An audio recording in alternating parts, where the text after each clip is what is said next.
Hey guys.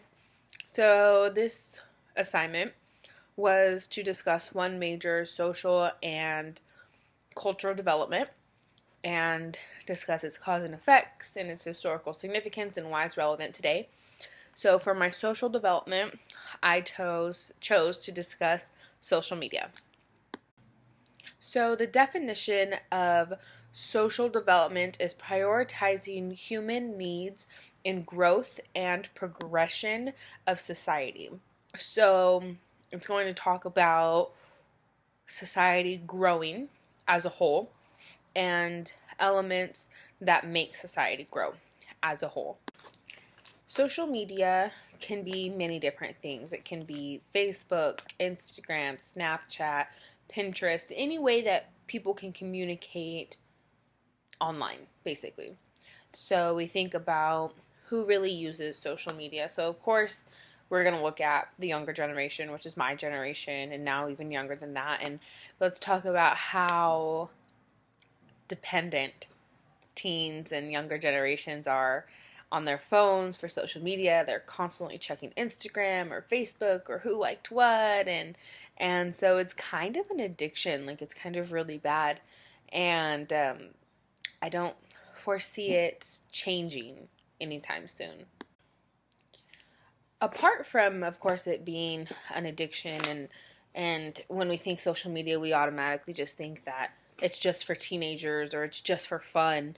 But really, it's kind of used now as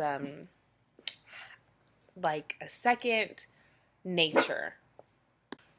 It's not only used for fun, but now businesses have started to see the positive effects of social media for their companies, and they see it as um, a way to advertise and get their word out on their whatever they're selling or whatever the business is. So it's not only used for fun and gossip and to see what's going on, but it's, used for businesses to thrive. So let's talk about the historical significance of social media. Obviously, when Mark Zuckerberg created Facebook, he wanted it to be basically, it was like a dating site. Now it's used, my mom even uses it to keep in touch with her friends that live all over the United States now. So it's a means for communication. It's a means to stay in touch. It's a means, to just see what's going on. You can follow the news. You can follow what's going on in the world. So it's not only just about it being, oh, I want to see what she's up to. It's about staying in touch with the world, you know? So I think the historical significance is just that it's just transformed how we communicate with each other. You think back in the day, yeah, they used to send telegrams or they used to write letters, and now it's easy as a couple clicks and I'm talking to my friend that lives in Florida. Of course, there are causes and effects of social media. So one cause, of course, is we use it to keep in touch, to see what's going on with our friends and family that we don't normally see on an everyday basis or even a monthly basis. Like I said, my mom uses it to see her friends in Florida or in Missouri or wherever they are, and they can get on and they can talk to each other, and she can see what they post, and yeah, that's all fun and games.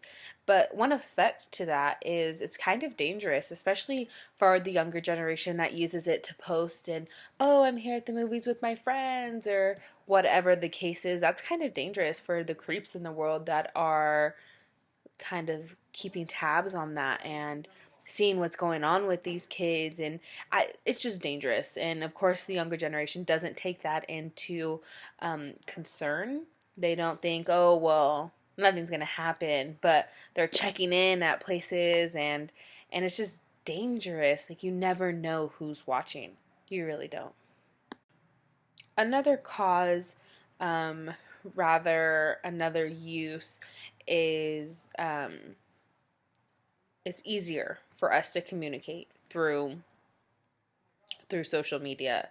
Um, But an effect of that, of it being so easy for us to communicate to each other through messages or FaceTime or whatever the case is, our younger generation really lacks social skills. And I know in my case, I would way rather prefer to text somebody than to actually pick up the phone and call them, let alone maybe go see them. It really had a negative impact on our younger generation in that sense, because they're so used to texting and tweeting and just doing that they don't really know how to hold a conversation or be professional or anything in that sense. A cultural development is defined as growth of arts, beliefs, customs, institutions, and other products of human work, and though considered as a unit, specifically regarding to a particular time or social group. So basically what that means is it could mean anything, really. It could be anything about human work, so anything that we create as mankind. So I chose to discuss, obviously, the car culture.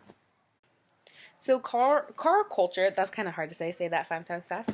Car culture is basically kind of started in the 1930s. It was basically when cars first came about, and they were the huge craze, and everybody had to have them. Along with that, of course, styles were changing, and the music was changing. Everything was changing. They now kind of refer to it as like the hot rod era. That's kind of associated with car culture. So let's kind of talk about what cars did for humans. I assume that people got tired of being wheeled around on carriages, and they thought, well, let's try something. So cars have helped us tremendously. We use them to commute to work, we use them to commute to school, to friends' houses. Anyway, they help us in emergency situations. We call an ambulance if something's wrong. Cops can get to us faster. So really, cars have just shaped the way we think. When we think, oh, I want to go somewhere, we grab our keys. We hop in our car. If not, oh, how am I going to get there? So the historical significance of cars is kind of straightforward and common sense. We wouldn't be where we are today if the technology in cars hadn't advanced so much. So like I said, they help us get to where we need to be. They help us just get away sometimes. Sometimes I like to go and just sit in my car after a long day when I'm leaving the office. Excuse me, when I'm leaving the office. So really, and we're just going to continue to progress. Like, cars first came out and they were slow and whatever, and now we have cars that you plug into a wall to charge so that they don't have to use so much gas. We're getting eco-friendly cars so that they don't pollute the air. I can just only imagine, like, soon we're just going to be in these little hover cars that just kind of zoom everywhere. Like, it's always going to continue to grow, and they're always going to be a part of history because they're always going to be a part of our lives. So let's talk cause and effects. So one cause, of course, because the car was made.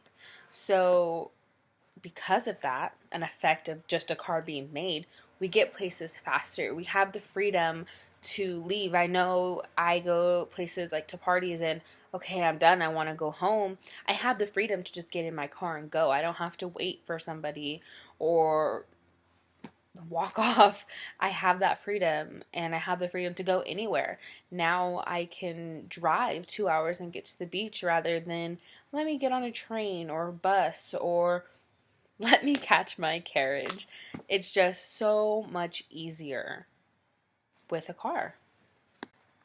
Then, of course, once cars were made, they basically had an evolution, and they kept growing and kept changing and transforming, and kind of the effect of that was creating the car culture, because people began to make it a hobby. And let me take the car apart and put it back together, or let me collect these cars because they look fancy, or whatever the case is. It became a hobby, thus creating the car culture. So, cultural or social development for humankind or mankind is just that, a development. We are always going to be growing as a society, and we are learning now to roll with the punches. And I think that's what's great about our generation, is we are so adaptable and learning things. I know it's harder for the older generations to comprehend technology and social media and these fancy new cars that parallel park from themselves. So that's what's great about our younger generation, and the positive effects, I guess, of social media and cars being, what they are now. It's just going to continue because our generation is so easily adapted to these technology changes, because we've grown up with them and we know what to expect. So it's just we're gonna just continuously go up from here, and I can't wait to see what's next for social media or the next new car that I probably won't afford, but I cannot wait to see what's in store.